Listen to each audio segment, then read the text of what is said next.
Bismillahirrahmanirrahim. Assalamualaikum warahmatullahi wabarakatuh. Yang terhormat Ibu Kepala UPTD SDN 15 Jawi-Jawi, yang kami hormati Bapak Ibu Guru,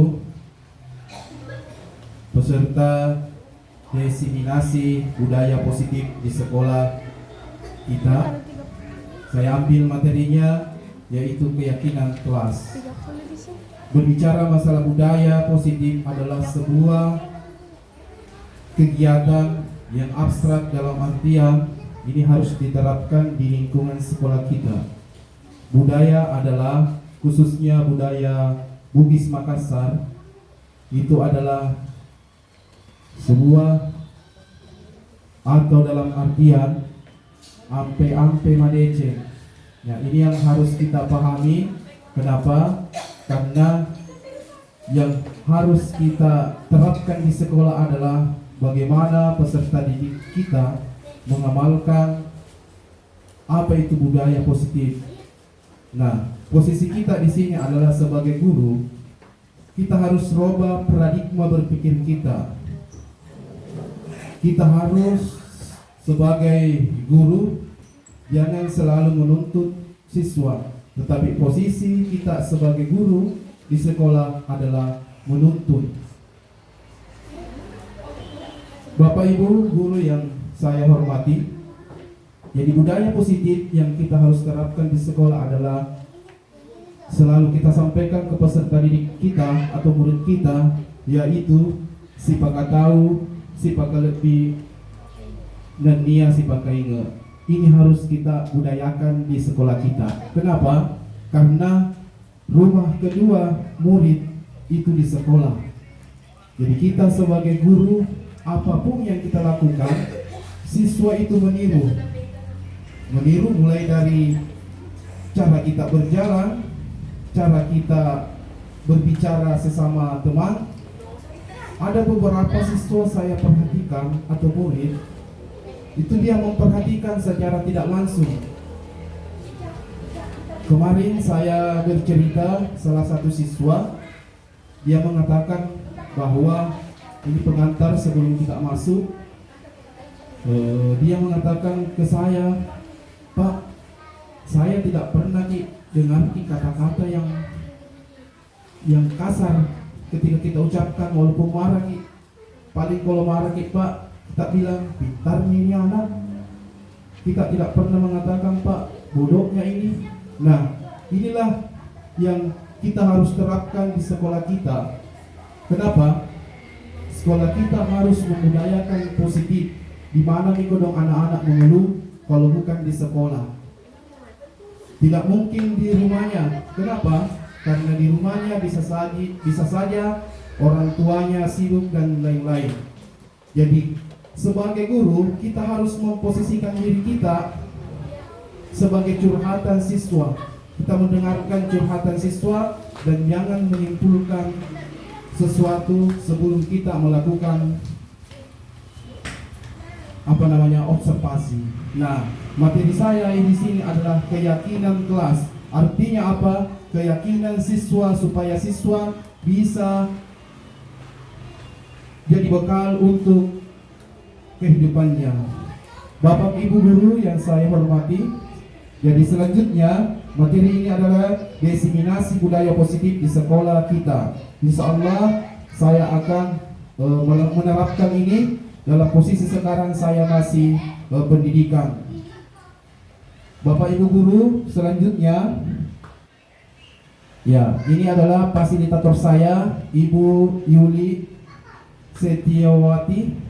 Beliau mengajar di Maluku, Tidore, tapi beliau bersuku Jawa. Pengajar praktik saya yaitu Ibu Rosnani. Beliau mengajar di SMP 2 Maros, dan saya sendiri alhamdulillah mengajar di SDN 15 Jawi-Jawi. Bapak Ibu guru yang saya hormati, jadi saya berdiri di sini bukan sebagai pemateri, tetapi saya berdiri di sini adalah kita sama-sama belajar, kita sama-sama memahami apa itu budaya positif. Selamat datang Bapak Ibu guru hebat. Mari belajar bersama, berkolaborasi, mari saling mendukung, mewujudkan disiplin positif di sekolah kita yang tercinta. Jadi ini harapan saya, semoga kita khususnya di kecamatan bahkan di Kabupaten Maros kita menerapkan sekolah yang berbudaya positif. Selanjutnya, Bapak Ibu guru, budaya positif adalah suatu pembiasaan yang bernilai positif. Positif dalam artian di sini adalah hal-hal yang baik, sehingga melahirkan pemikiran-pemikiran yang baik dan menjadikan sekolah kita menjadi sekolah yang baik. Itu dari hal-hal yang berpositif.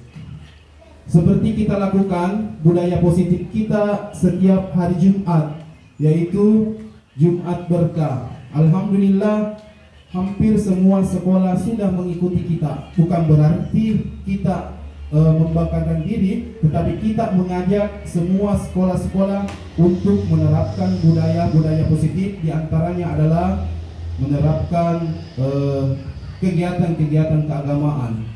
Nah, kita perhatikan di dalamnya mengandung sejumlah kegiatan yang mampu menumbuhkan karakter peserta didik dan pembiasaan yang dilakukan murid dalam dirinya sendiri atau motivasi intrinsik. Nah, ini yang kita selalu terapkan adalah budaya positif. Semoga anak didik kita menjadi anak yang berguna dan bermanfaat khusus di masyarakat dan di Indonesia. Selanjutnya Bapak Ibu guru, ini adalah kunci atau konsep kunci budaya positif. Ada beberapa poin, yaitu perubahan paradigma belajar, kemudian disiplin positif, kemudian kebutuhan dasar manusia, motivasi perilaku manusia, posisi kontrol guru, segitiga restitusi, dan keyakinan kelas. Nah, ini yang kita harus pahami. Yang pertama adalah perubahan paradigma belajar. Selanjutnya Bapak Ibu guru, perubahan paradigma belajar. Nah, sekarang kita sudah menerapkan profil pelajar Pancasila. Nah, ini ada di atas ya Bapak Ibu guru. Pembelajaran dengan paradigma baru merupakan pembelajaran yang dirancang berdasarkan prinsip pembelajaran berdiferensiasi sehingga murid belajar sesuai kebutuhannya berdasarkan tahap perkembangannya untuk mewujudkan profil pelajar Pancasila dan paradigma baru pembelajaran berpihak pada murid. Nah, ini adalah perubahan paradigma belajar Bapak Ibu guru yang saya hormati. Selanjutnya, perubahan paradigma. Untuk membangun budaya positif, sekolah perlu menyediakan lingkungan yang positif. Nah, ini ketika sekolah ingin membangun budaya positif, maka sekolah harus membuat ruang, yaitu menyediakan lingkungan yang positif, aman dan nyaman agar peserta didik mampu berpikir, kemudian bertindak dan menciptakan dengan merdeka, mandiri dan bertanggung jawab. Nah, kita harus siapkan ruangnya. Dalam artian ruang adalah kesempatan kepada murid-murid kita supaya mereka bisa berpikir dan bertindak sehingga menghasilkan karya-karya yang bermanfaat untuk dirinya dan masyarakat sekitar. Selanjutnya, disiplin dikaitkan dengan kontrol. Dalam hal ini, kontrol guru dalam menghadapi peserta didik. Ini adalah 2 poin perubahan paradigma. Bapak Ibu guru yang saya hormati. Kemudian ada teori miskonsepsi tentang makna kontrol. Paparan Dr. William Gesser dalam kontrol teori atau kontrol teori untuk meluruskan beberapa miskonsepsi tentang kontrol. Ada 4 poin kita perhatikan di atas. Ilusi guru mengontrol murid. Ilusi bahwa semua penguatan positif, efektif, dan bermanfaat. Kemudian ilusi bahwa kritik dan membuat orang merasa bersalah dapat menguatkan karakter. Kemudian ilusi bahwa orang dewasa memiliki hak untuk memaksa. Nah, ini adalah teori dari Dr. William Glasser. Bapak Ibu guru, selanjutnya ilusi guru mengontrol murid. Pada dasarnya kita tidak dapat memaksa murid untuk berbuat sesuatu. Jadi pada dasarnya kita tidak memaksa atau tidak bisa memaksa. Kenapa? Jikalau murid tersebut memilih untuk tidak melakukannya, walaupun tampak kita sering mengontrol perilaku murid tersebut, hal ini karena murid tersebut sedang menginginkan dirinya dikontrol. Saat itu bentuk kontrol guru menjadi kebutuhan dasar yang dipilih murid tersebut. Teori kontrol menyatakan bahwa semua perilaku memiliki tujuan, bahkan terhadap perilaku yang tidak disukai.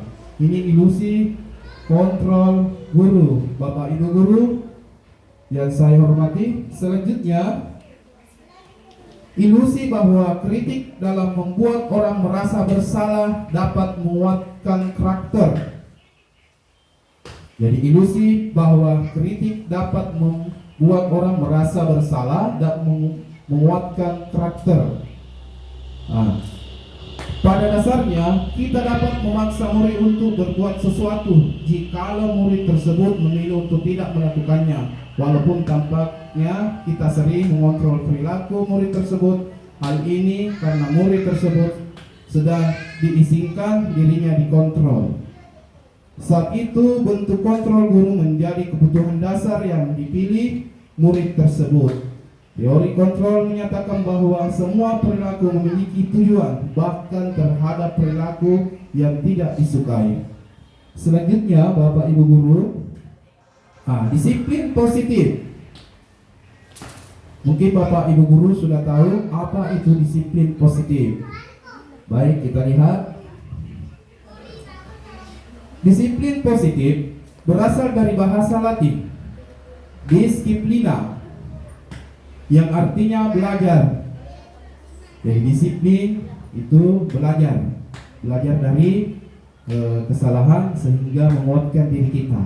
Disiplin mengacu pada diri kita sendiri atau kita disebut dengan disiplin diri, yang berarti mereka bisa bertanggung jawab terhadap tindakan mereka pada nilai-nilai yang diyakini. Bapak Ibu guru, selanjutnya sebagai pendidik, tujuan kita adalah menciptakan anak-anak yang memiliki disiplin diri sehingga mereka bisa berperilaku dengan mengacu pada nilai-nilai kebajikan universal dan memiliki motivasi intrinsik bukan ekstrinsik. Bapak Ibu guru, selanjutnya disiplin positif salah satu cara penerapan disiplin yang bertujuan untuk menumbuhkan kesadaran serta memberdayakan anak untuk melakukan sesuatu tanpa penghargaan, ancaman maupun hukuman. Bapak Ibu guru, selanjutnya kebutuhan dasar manusia. Apa saja kebutuhan dasar manusia? Manusia mempunyai kebutuhan dasar. Kebutuhan dasar manusia adalah segala sesuatu yang kita lakukan untuk mendapatkan apa yang kita inginkan. Jadi kebutuhan dasar manusia adalah segala sesuatu yang kita lakukan untuk mendapatkan apa yang kita inginkan. Seluruh tindakan yang kita lakukan memiliki tujuan tertentu dan semua usaha terbaik yang kita lakukan adalah dalam rangka agar kebutuhan dasar kita terpenuhi dengan baik. Ini adalah kebutuhan dasar manusia. Bapak Ibu guru, selanjutnya kebutuhan dasar manusia. Nah, apa-apa saja yang masuk dalam kebutuhan dasar kita untuk berkelanjutan. Baik, Bapak Ibu guru, ada lima kebutuhan dasar manusia. Ini tidak terlepas, semua berkaitan dengan kebutuhan kita, semua harus terpenuhi karena ini adalah kebutuhan dasar kita. Yang pertama adalah bertahan hidup.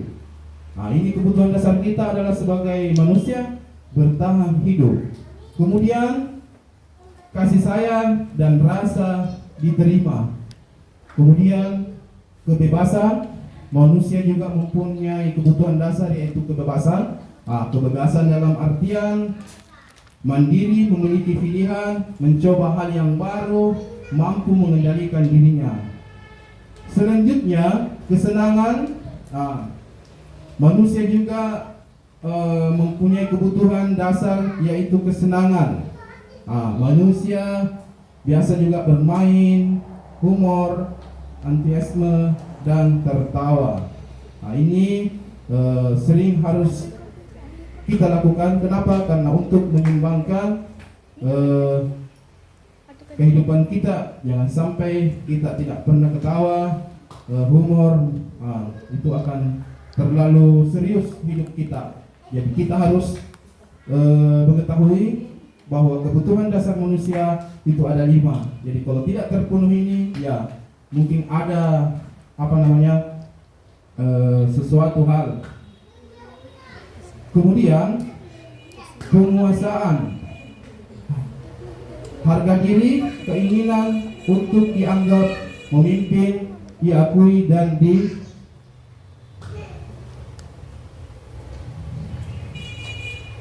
Jadi harga diri, keinginan untuk dianggap pemimpin atau diakui. Selanjutnya Bapak Ibu Guru, motivasi perilaku manusia. Ada 2 motivasi, yaitu motivasi eksternal dan motivasi internal. Motivasi eksternal itu di luar diri kita, dan motivasi internal motivasi yang ada di dalam diri kita. Kita melihat di atas ada motivasi eksternal. Apa itu motivasi eksternal? Kita sama-sama menyimak. Menghindari ketidaknyamanan dan hukuman, kemudian mendapatkan imbalan atau penghargaan dari orang lain. Apa yang akan terjadi apabila saya tidak melakukannya? Pertanyaan ini membuat motivasi di dalam motivasi eksternal kita. Kemudian, apa yang akan saya dapatkan apabila saya melakukannya? Ini berkaitan dengan menghindari ketidaknyamanan dan hukuman. Ini berkaitan pertanyaannya. Kemudian kita mendapatkan atau berharap imbalan, maka apa itu? Apa yang akan saya dapatkan apabila saya melakukannya? Ini adalah motivasi eksternal. Kemudian menjadi diri mereka yang diinginkan dengan menghargai diri sendiri sesuai dengan nilai yang mereka punya. Saya akan menjadi orang yang seperti apabila saya melakukannya. Ini adalah motivasi internal atau motivasi dari diri kita sendiri. Bapak Ibu Guru, selanjutnya ada 3. Kita sama-sama perhatikan. Ada hukuman, restitusi, dan konsekuensi. Apa itu hukuman? Tidak terencana, tiba-tiba murid tidak tahu apa yang akan terjadi, akan dilakukan, bersifat satu arah, kemudian berupa hukuman fisik atau fiskis. Kemudian restitusi. Apa itu restitusi, Bapak Ibu Guru? Restitusi adalah proses menciptakan kondisi bagi murid untuk memperbaiki kesalahannya. Jadi proses menciptakan kondisi bagi murid untuk memperbaiki kesalahan. Proses kolaboratif yang mengajarkan murid untuk mencari solusi sendiri. Ini teori dari restitusi. Kemudian Bapak Ibu Guru, konsekuensi. Apa itu konsekuensi? Berencana, disepakati sesuai peraturan. Kemudian murid tetap dibuat tidak nyaman, dan sikap guru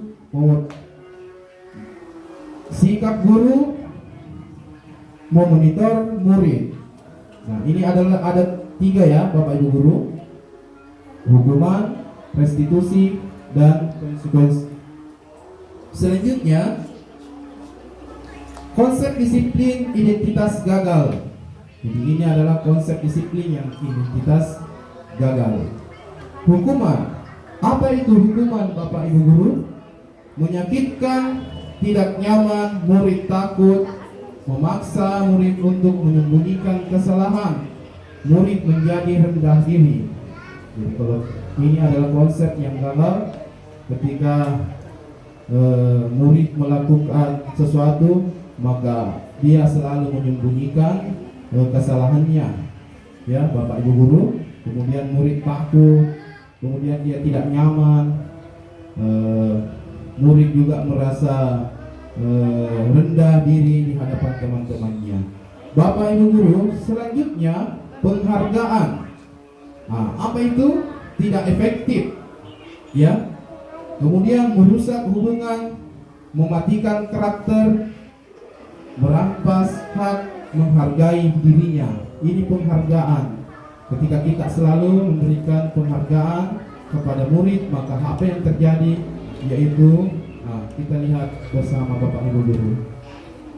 Selanjutnya, Bapak Ibu Guru, konsep disiplin dengan identitas sukses.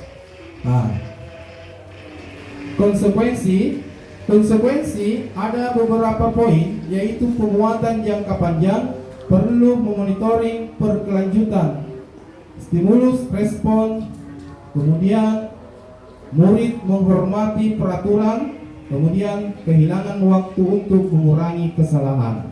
Ini adalah konsekuensi. Kemudian restitusi. Restitusi adalah murid bertanggung jawab atas perilaku, fokus pada pemecahan masalah yang jangka panjang. Murid menghormati dirinya dan orang lain. Kemudian murid bersemangat memperbaiki kesalahannya. Bapak Ibu Guru, selanjutnya konsep disiplin pendekatan restitusi. Apa itu restitusi Bapak Ibu Guru? Pengertian restitusi adalah proses menciptakan kondisi bagi murid untuk memperbaiki kesalahan mereka sehingga mereka bisa kembali pada kelompok mereka dengan karakter yang lebih kuat. Ini adalah pengertian restitusi. Kemudian Bapak Ibu Guru, ciri-ciri restitusi bukan untuk menebus kesalahan, namun untuk belajar dari kesalahan. Kemudian memperbaiki hubungan, tawaran bukan paksaan. Jadi kita sama-sama memperhatikan, memperbaiki hubungan, kemudian tawaran bukan paksaan, kemudian restitusi menuntun untuk melihat ke dalam diri. Restitusi mencari kebutuhan dasar yang mendasari tindakan. Kemudian restitusi diri adalah cara yang paling baik.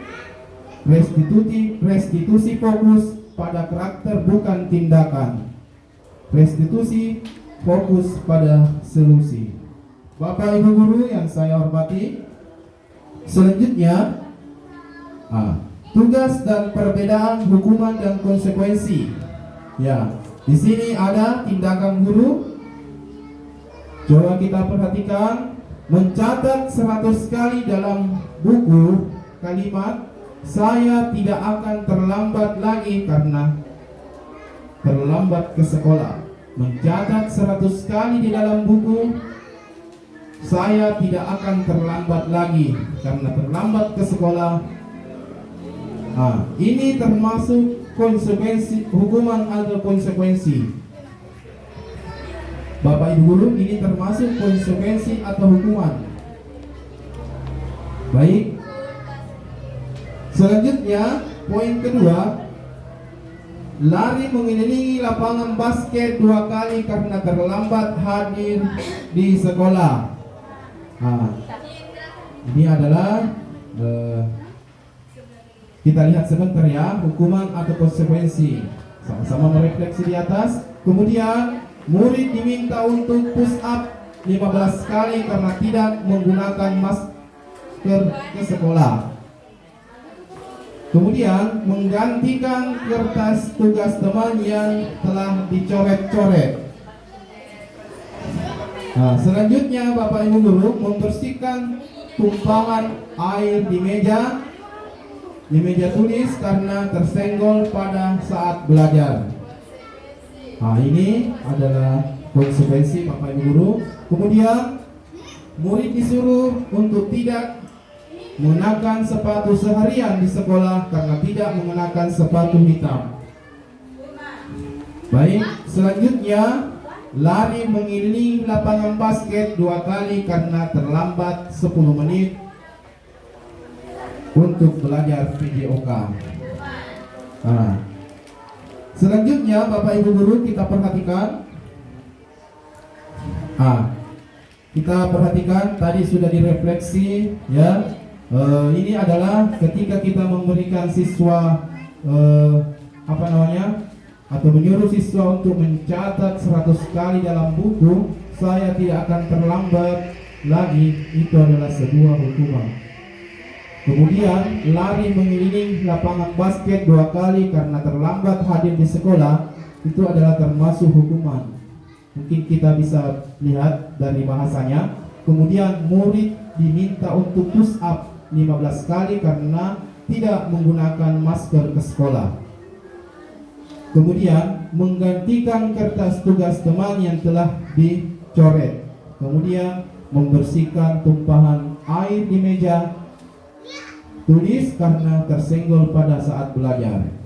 Ini adalah 3 poin ini untuk menguatkan siswa bahwa ketika kita melakukan sesuatu kita harus bertanggung jawab.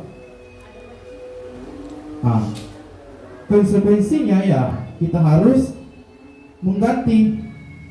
Setelah itu ketika kita menumpai atau tumpahan air di mejanya temannya, konsekuensinya harus dibersihkan. Bapak Ibu Guru, selanjutnya ini ada 2 poin ya tentang konsekuensi. Kalau hukuman ada 5. Selanjutnya Bapak Ibu Guru, 5 poin posisi kontrol guru. Ada penghukum, sehingga apa penyebabnya? Membuat orang merasa bersalah. Kemudian ada juga sebagai teman, ada juga sebagai pemantau, kemudian ada juga sebagai manajer. Bapak Ibu Guru saya hormati, selanjutnya 5 posisi kontrol. Yang pertama adalah penghukum. Apa itu penghukum? Seorang penghukum bisa menggunakan hukuman fisik maupun verbal.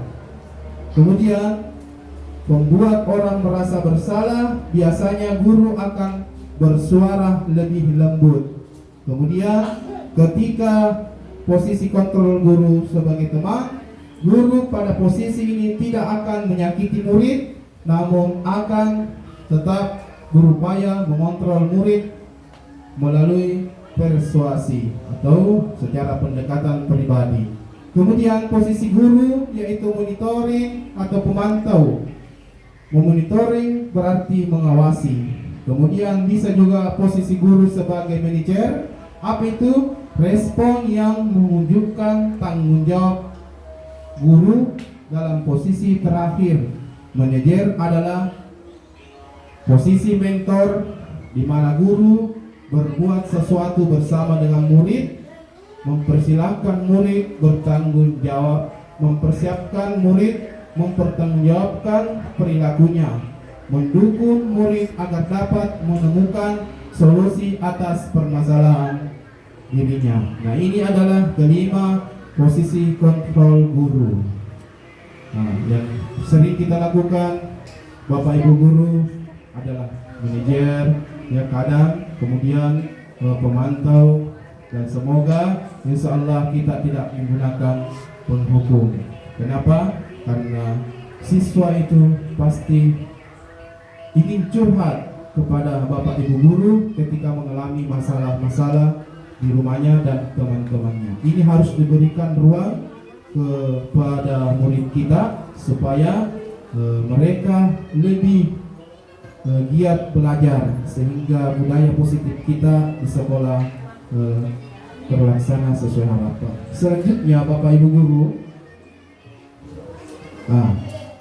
contoh penerapan 5 posisi kontrol. Kasus siswa tidak memakai atribut lengkap saat upacara bendera. Tindakan kita di sini adalah apakah kita penghukum atau pembuat rasa bersalah? Posisi kita di mana? Selanjutnya kita perhatikan di atas, hormat pada bendera selama 1 jam. Itu adalah posisi penghukum. Kemudian pembuat rasa bersalah, berapa kali ibu harus memberitahu kamu selalu saja mengecewakan ibu. Ini pembuat rasa bersalah. Selanjutnya Bapak Ibu Guru, yang kedua, ada 2 poin ya. Tadi adalah, coba kita perhatikan, penghukum, pembuat rasa bersalah, kemudian teman dan pemantau. Ini masih kasus sama ya. Kalau posisi kita di teman, ayo dong ikuti aturan sekolah, tolong bantu ibu ya sekali ini.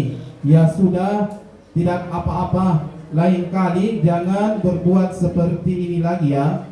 Ini adalah posisi kontrol kita sebagai teman ke murid kita. Kemudian posisi kita saat menjadi pemantau. Kamu sudah langgar aturan sekolah. Kau tahu konsekuensinya? Setelah upacara, kamu beli atribut ke koperasi dan jangan diulangi lagi. Ini posisi kita sebagai pemantau. Selanjutnya, posisi kita sebagai manajer. Apakah kamu tahu kesalahanmu? Kira-kira bagaimana kamu memperbaiki kesalahanmu? Ini adalah posisi manajer kita, mengajarkan siswa untuk berpikir sehingga hal positif kepada dirinya, bahwa dia mengakui, dan kita sebagai manajer memberikan keyakinan bahwa jangan diulangi lagi hal ini. Ketika dia mengakui, maka ketika kita posisi kita manajer selalu mengingatkan peserta murid kita, maka hal positif itu sering kita lakukan. Bapak Ibu Guru, selanjutnya ini ada kuis ya. Saya bagikan kertas, Bapak Ibu Guru silakan dijawab. Waktunya 10 menit ya. Pertanyaan, saya merasa kecewa. Saya kecewa sekali dengan kamu. Posisi kontrol Ibu Guru ini di mana? Kemudian, kamu tidak pernah benar melakukannya. Mana posisi kontrol kita? Bapak Ibu Guru silakan ditulis di kertas. Sebentar saya. Baik, Bapak Ibu Guru, selanjutnya ayolah lakukan demi Bapak Ibu Guru. Kemudian, apakah kamu mau mendapatkan stiker bintang hari ini? Kemudian, bagaimanakah kamu bisa menyelesaikan masalah ini? Kemudian, berdiri di depan kelas sampai jam istirahat. Di mana posisi kontrol Bapak Ibu Guru di sini? Silakan jawab, Bapak Ibu Guru.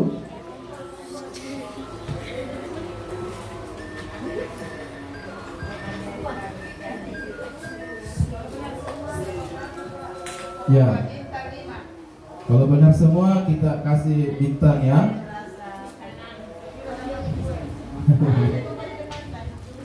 Baik, Bapak Ibu Guru, kita lanjutkan. Nah, jawaban dari atas pertanyaan kita lihat, sesuaikan jawaban tak. Saya kecewa sekali dengan kamu. Posisi kontrol guru adalah membuat rasa bersalah. Kemudian, kamu tidak pernah benar melakukannya. Nah, ini adalah kata-kata penghukum. Kemudian, ayolah lakukan demi Bapak Ibu guru. Nah, ini adalah teman. Posisi kita sebagai teman. Kemudian, apakah kamu mau mendapatkan stiker bintang hari ini? Nah, ini adalah posisi guru adalah pemantau. Kemudian, bagaimana kamu bisa menyelesaikan masalah ini? Nah, ini adalah posisi kontrol kita, manajer. Kemudian, berdiri di depan kelas sampai jam istirahat. Nah, ini adalah posisi kontrol kita sebagai guru. Nah, kemudian selanjutnya Bapak Ibu guru, restitusi. Ini adalah teori restitusi. Ya, restitusi biasanya seperti di piramida Bapak Ibu guru. Yang pertama adalah menstabilkan identitas, tindak langsung menyalahkan siswa. Ya, menstabilkan identitas, tidak langsung menyalahkan siswa. Ini adalah teori institusi. Oh ya.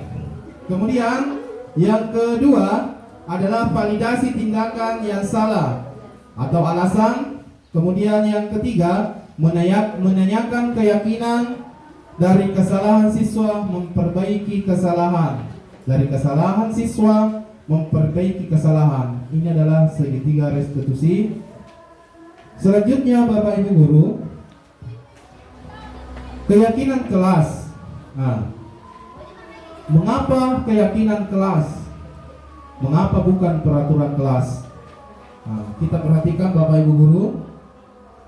Keyakinan kelas, keyakinan adalah nilai-nilai kebajikan universal yang disepakati secara tersirat dan tersurat. Keyakinan kelas adalah kesepakatan. Jadi keyakinan kelas adalah kesepakatan kelas yang dibuat berdasarkan nilai-nilai kebajikan universal. Nah, apa itu universal? Adalah kebajikan yang menyeluruh. Artinya keyakinan di kelas adalah bagaimana mengajari siswa untuk membuat kesempatan kelas sehingga tidak ada yang terbebani untuk murid kita. Karena kenapa mereka diajak untuk membuat sebuah keyakinan kelas. Nah, selanjutnya Bapak Ibu guru, pembentukan keyakinan kelas. Nah, kita perhatikan di atas. Yang pertama adalah bersifat abstrak yang tidak nampak. Kemudian berupa pernyataan universal dibuat dalam pernyataan positif sedikit saja agar mudah diingat. Jadi untuk membuat pembentukan keyakinan kelas. Kemudian sesuai dengan keyakinan kelas dan sekolah sehingga mudah diterapkan. Semua siswa dilibatkan saat membuat keyakinan kelas. Nah, selanjutnya Bapak Ibu guru, langkah-langkah membuat keyakinan kelas. Siswa menulis keyakinan, kemudian mereka inginkan.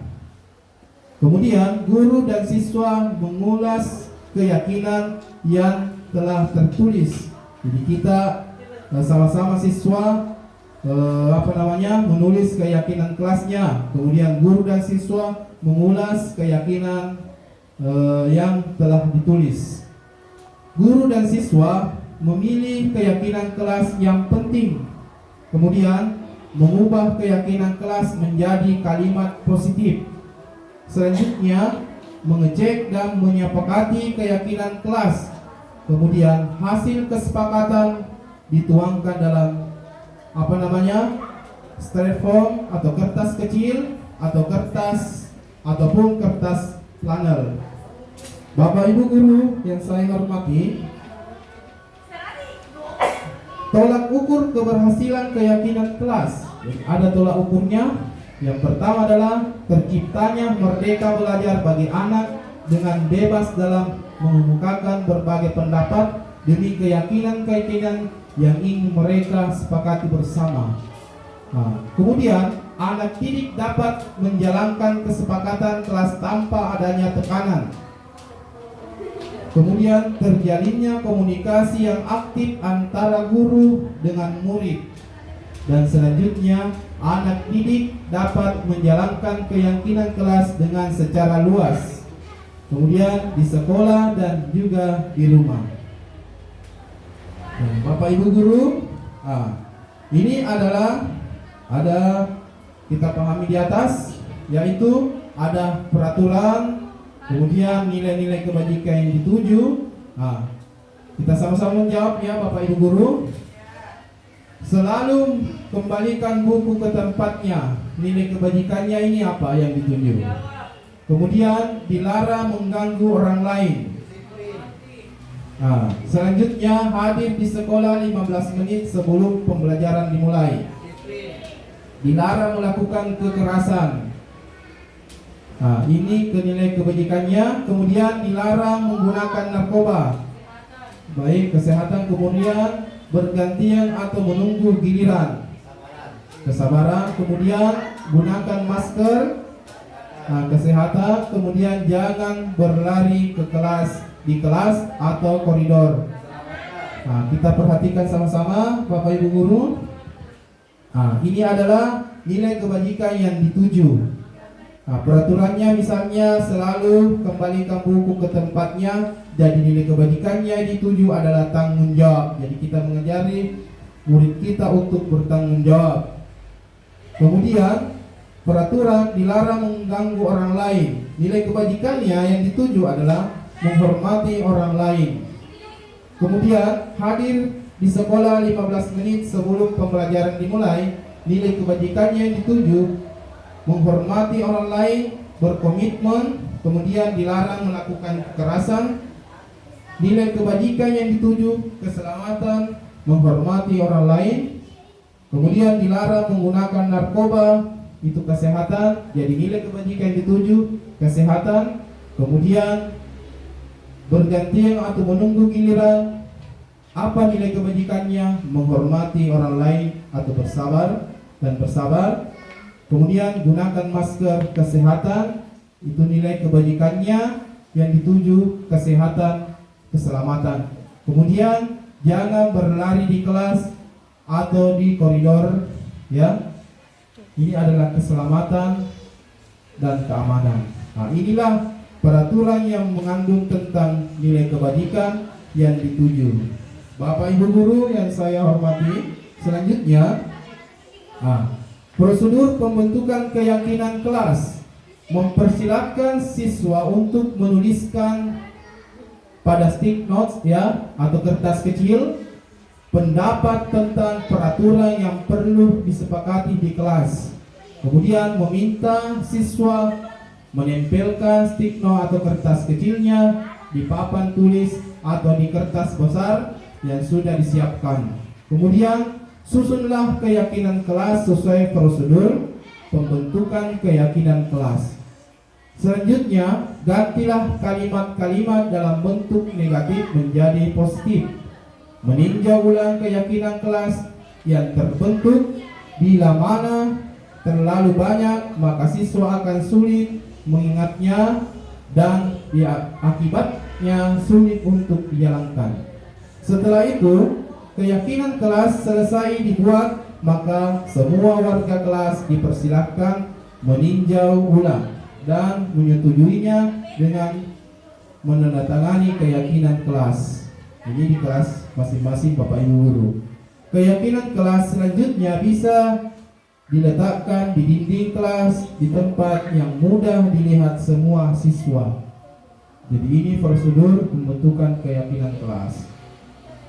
Selanjutnya Bapak Ibu guru, keyakinan kelas ada kalimat positif dan nilai kebajikan. Kemudian tidak datang terlambat, ya, kita lihat. Keyakinan kelas tidak datang terlambat. Kemudian tidak membuang sampah sembarangan. Kemudian tidak ribut dan mengganggu teman. Selanjutnya tidak berbicara ketika guru menjelaskan. Ini adalah keyakinan kelas. Kemudian tidak memakai sendal. Nah, ini keyakinan kelas ketika kita ingin membuat Bapak Ibu Guru. Apa kalimat positifnya? Yaitu adalah hadir 15 menit sebelum pembelajaran dimulai. Nah, kemudian kalimat positif dari tidak membuang sampah sembarang, buanglah sampah pada tempatnya. Kemudian tidak ribut dan mengganggu teman. Kalimat positif menjaga ketertiban kelas. Kemudian tidak berbicara ketika guru menjelaskan. Kalimat positif memperhatikan penjelasan guru. Kemudian tidak memakai sendal. Nah, kalimat positifnya menggunakan atribut sesuai aturan. Nah, apa nilai kebajikannya? Yang pertama adalah komitmen, kebersihan, keamanan, saling menghormati, tanggung jawab atau komitmen. Baik Bapak Ibu Guru, ini adalah keyakinan kelas. Kalimat positif, ya, tidak datang terlambat. Kalimat positif hadir 15 menit sebelum pembelajaran dimulai. Nilai kebajikan adalah komitmen. Kemudian keyakinan kelas, tidak membuang sampah sembarangan, buanglah sampah pada tempatnya. Kemudian nilai kebajikan, apa itu? Kebersihan, tidak ribut dan mengganggu teman. Apa kalimat positifnya? Menjaga ketertiban kelas. Kemudian nilai kebajikan, keamanan. Selanjutnya tidak berbicara ketika guru menjelaskan. Kalimat positif memperhatikan pelajaran atau penjelasan guru. Kemudian nilai kebajikan saling menghormati. Selanjutnya tidak memakai sendal. Nah, kalimat positifnya menggunakan atribut sesuai aturan. Nilai kebajikannya adalah tanggung jawab atau komitmen. Nah, Bapak Ibu Guru, ada video saya ingin memperlihatkan Bapak Ibu Guru sebagai referensi kita. Apa makna dari video ini?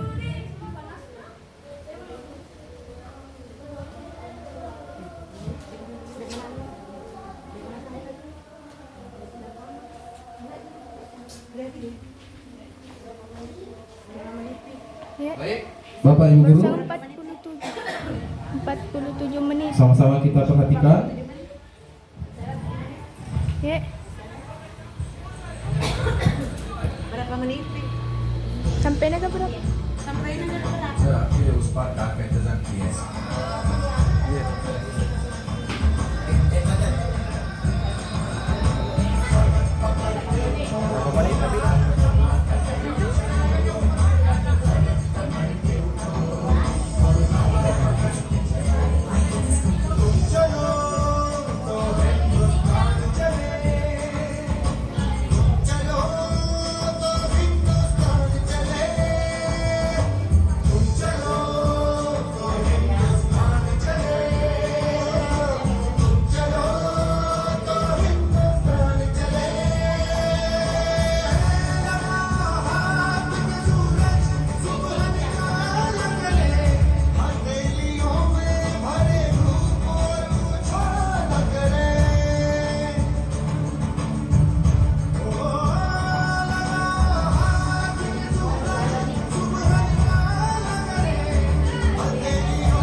Baik Bapak Ibu Guru, ketika memperhatikan video tadi, apa yang ada di dalam pikiran kita?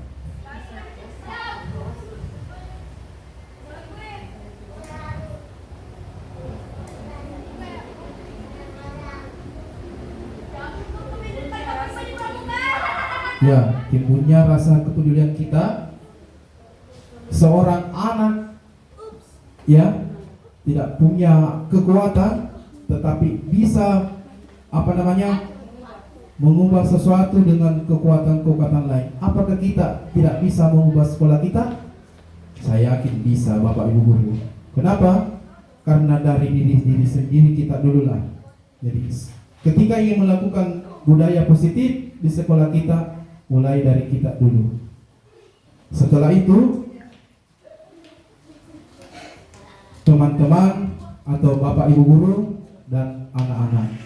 Nah, dari video tersebut kita menggambarkan bahwa sebagai pendidik tidak ada yang tidak mungkin kita lakukan selama kita ingin melakukannya.